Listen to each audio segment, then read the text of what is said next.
ಗಣೇಶ ಹಬ್ಬ ಅಂದ್ರೇನೆ ಹಾಗೆ, ಅಲ್ಲೊಂದು ವೈಭವ ಇದೆ, ವಿಜೃಂಭಣೆ ಇದೆ, ಸಂಭ್ರಮವೋ ಸಂಭ್ರಮ. ಧಾರ್ಮಿಕವಾಗಿ, ಸಾಂಸ್ಕೃತಿಕವಾಗಿ ಸಾಕಷ್ಟು ಮಹತ್ವವನ್ನು ಪಡ್ಕೊಂಡಿರುವಂತಹ ಗಣೇಶ ಚತುರ್ಥಿ ಸಾರ್ವತ್ರಿಕ ಹಬ್ಬ ಕೂಡ ಹೌದು. ಗಲ್ಲಿ ಗಲ್ಲಿಗಳಲ್ಲಿ ಕೂಡ ಗಣೇಶನ ವಿಗ್ರಹವನ್ನ ಇಟ್ಟು ಪೂಜೆ ಮಾಡಲಾಗತ್ತೆ. ಬೇಡಿದ ವರವನ್ನ ಕೊಡುವಂತಹ ಗಣೇಶನ ವಿಗ್ರಹವನ್ನ ಎಲ್ಲಾ ಕಡೆ ಇಟ್ಟು ಸಂಭ್ರಮದಿಂದ ಈ ಹಬ್ಬವನ್ನ ಆಚರಣೆ ಮಾಡಲಾಗತ್ತೆ. ಈಗಾಗಲೇ ಮಣ್ಣಿನ ವಿಗ್ರಹವನ್ನ ಯಾವ ರೀತಿಯಾಗಿ ಮಾಡ್ತಾರೆ ಅನ್ನೋದನ್ನ ನೋಡಿದ್ವಿ.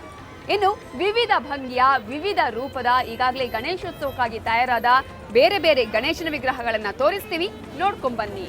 ಜಯ ಗಣೇಶ ಜಯ ಗಣೇಶ ಜಯ ಗಣೇಶ ಪಾಹಿ ಮಾಂ, ಜಯ ಗಣೇಶ ಜಯ ಗಣೇಶ ಜಯ ಗಣೇಶ ರಕ್ಷ ಮಾಂ, ಜಯ ಗಣೇಶ ಜಯ ಗಣೇಶ ಜಯ ಗಣೇಶ ಪಾಹಿ ಮಾಂ. ಪೂಜೆಗೆ ಮಣ್ಣಿನ ಗಣೇಶನೇ ಆಗಬೇಕು ಅನ್ನೋ ಶಾಸ್ತ್ರ ಮೊದಲಿನ ಕಾಲದ್ದಾಯ್ತು. ಈಗ ನಗರಗಳಲ್ಲೆಲ್ಲ ದೊಡ್ಡ ದೊಡ್ಡ ಮಹಾಗಣಪತಿಗಳನ್ನ ಗಲ್ಲಿ ಗಲ್ಲಿಗಳಲ್ಲಿಟ್ಟು ಪೂಜಿಸಲಾಗುತ್ತೆ. ಗಣೇಶ ಜನ್ಮೋತ್ಸವವನ್ನ ಎಲ್ಲೆಂದರಲ್ಲಿ ಆಚರಿಸಲಾಗುತ್ತೆ, ಸಂಭ್ರಮಿಸಲಾಗುತ್ತೆ. ಇತ್ತೀಚಿನ ದಿನಗಳಲ್ಲಿ ಗಣಪತಿ ಪೂಜೆಯನ್ನು ಸಾಕಷ್ಟು ವಿಜೃಂಭಣೆಯಿಂದ, ಸಾಕಷ್ಟು ಒಂದು ಆಡಂಬರದಿಂದ ಮಾಡತಕ್ಕಂಥ ಒಂದು ಪ್ರಯತ್ನವನ್ನು ಸಹ ನಾವು ಕಾಣ್ತಾ ಇದ್ದೀವಿ. ಇದನ್ನು ಸಂಪ್ರದಾಯಸ್ಥರು ಸ್ವಲ್ಪ ಮಟ್ಟಿಗೆ ವಿರೋಧಿಸಿದರೂ ಸಹ ಸರ್ವೇ ಸಾಧಾರಣವಾಗಿ ಇದು ಸರ್ವವ್ಯಾಪಕವಾದಂಥ ದೇವತೆಯಿಂದ ಗಣಪತಿಯನ್ನು ತೆಗೆದುಕೊಂಡಾಗ ಖಂಡಿತವಾಗಲೂ ಇದರಲ್ಲಿ ಯಾವುದೇ ಲೋಪ ಇಲ್ಲ, ಯಾವುದೇ ದೋಷ ಇಲ್ಲ ಅನ್ನೋದು ಸಹ ನಮ್ಗೆ ಅರ್ಥ ಆಗುತ್ತೆ. ಕನ್ನಡದಲ್ಲಿ ಒಂದು ವಿಶೇಷವಾದಂಥ ಒಂದು ಗಾದೆ ಮಾತಿದೆ, ಗಣಪನಿಲ್ಲದ ಗ್ರಾಮವಿಲ್ಲ, ಹನುಮನಿಲ್ಲದ ಹಳ್ಳಿ ಇಲ್ಲ ಅನ್ನತಕ್ಕಂಥದ್ದು. ಈ ಮಾತನ್ನು ನಾವು ಅರ್ಥ ಮಾಡಿಕೊಂಡಾಗ ಗಣಪತಿ ಎಲ್ಲೆಲ್ಲೂ ಸಹ ಇರತಕ್ಕಂಥವನು ಕೇವಲ ಗರ್ಭಗುಡಿಯಲ್ಲಾಗಲಿ ಅಥವಾ ಮನೆಯ ಒಂದು ದೇವಸ್ಥಾನದಲ್ಲಿ, ಮನೆಯ ಒಂದು ದೇವರ ಕೋಣೆಯಲ್ಲಿ ಮಾತ್ರ ಬಚ್ಚಿಟ್ಕೊಂಡಿರತಕ್ಕಂಥ ದೇವತೆ ಅಲ್ಲ ಇವನು ಅನ್ನೋದು ನಮಗೆ ಗೊತ್ತಾಗುತ್ತೆ. ಮನೋಲೋಕವೇ ಗಣೇಶ ಮಂದಿರ, ಅದು ಅಜಂತ ಸುಂದರ. ದೊಡ್ಡ ದೊಡ್ಡ ಗಣೇಶ ಮೂರ್ತಿಯನ್ನ ಇಟ್ಟು ಅದನ್ನ ಪೂಜಿಸೋದು, ಉತ್ಸವ ಮಾಡೋದು ಇಂದಿನ ಪೀಳಿಗೆಯ ಆಸಕ್ತಿ. ಅಬ್ಬರದ ಹಿನ್ನೆಲೆ ಗಾಯನ, ಗಡಚಿಕ್ಕುವ ಸಂಗೀತದೊಂದಿಗೆ ರಾಚುವ ದೀಪಗಳು, ಸಿಂಗಾರಗೊಂಡ ಮಂಟಪದೊಂದಿಗೆ ಗಣೇಶೋತ್ಸವವನ್ನು ಆಚರಿಸಿ ಖುಷಿ ಪಡ್ತಾರೆ ಜನರು.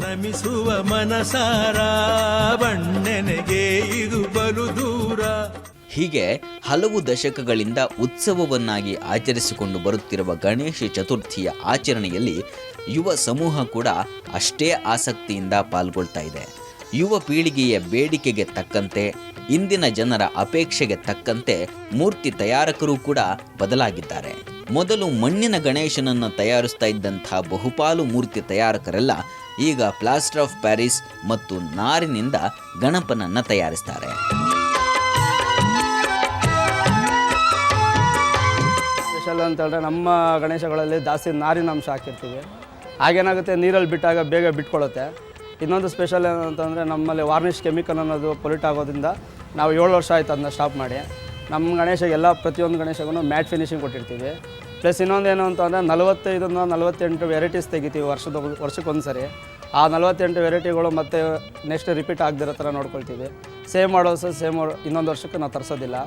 ಹಂಗಾಗಿ ಬೇಡಿಕೆ ಜಾಸ್ತಿ ಇರುತ್ತೆ.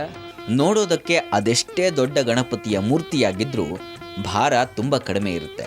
ಸುಲಭವಾಗಿ ಕೊಂಡೊಯ್ಯಬಹುದಾದಷ್ಟು ಲೈಟ್ ವೇಟ್ ಮೂರ್ತಿಗಳು ಇವು.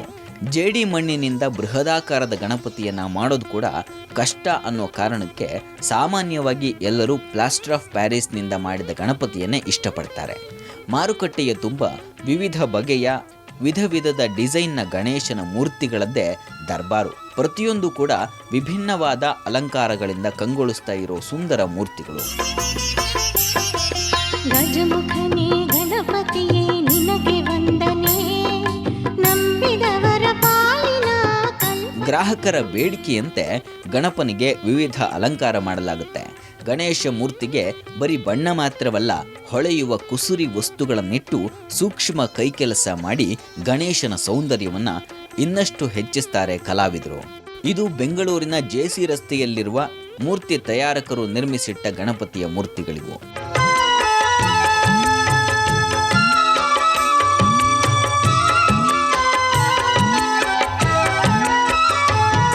ಜೆಸಿ ರಸ್ತೆಯ ಇಕ್ಕೆಲಗಳಲ್ಲಿ ಕಾಣುವ ಈ ಎಲ್ಲ ಗಣೇಶನ ವಿಗ್ರಹಗಳು ಈಶ್ವರಪ್ಪ ಮತ್ತು ಶ್ರೀನಿವಾಸ್ ಅವರ ಕುಟುಂಬಗಳಿಗೆ ಸೇರಿದ್ದು.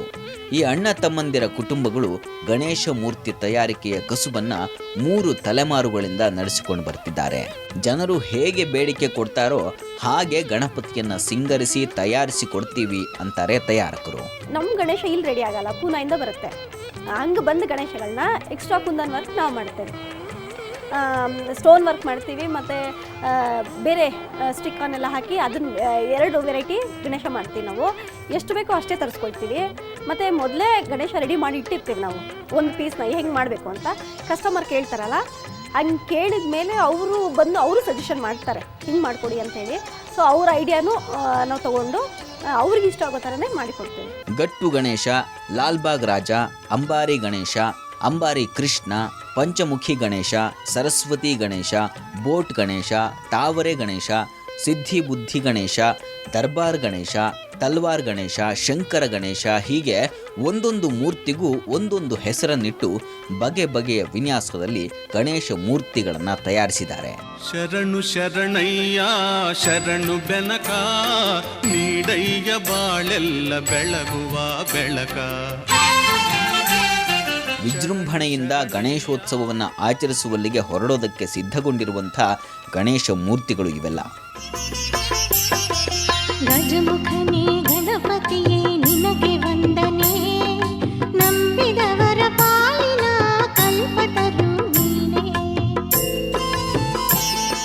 ಇಷ್ಟೊತ್ತು ವಿವಿಧ ಬಗೆಯ ಗಣೇಶನ ವಿಗ್ರಹಗಳನ್ನ ನೋಡಿದ್ದಾಯ್ತು.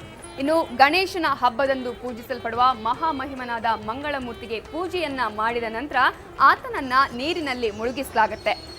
ಹಬ್ಬಕ್ಕಾಗಿ ತಂದಂತಹ ಗಣೇಶನ ವಿಗ್ರಹವನ್ನ ವರ್ಷದ ಕಾಲವೂ ಇಟ್ಟುಕೊಳ್ಳದೆ ಆತನನ್ನ ನೀರಿನಲ್ಲಿ ವಿಸರ್ಜಿಸಲಾಗುತ್ತೆ. ಹಾಗಾದ್ರೆ ಇದರ ಹಿಂದಿರುವ ಉದ್ದೇಶ ಏನು ಅನ್ನೋದನ್ನ ನೋಡೋಣ ಮುಂದಿನ ಭಾಗದಲ್ಲಿ.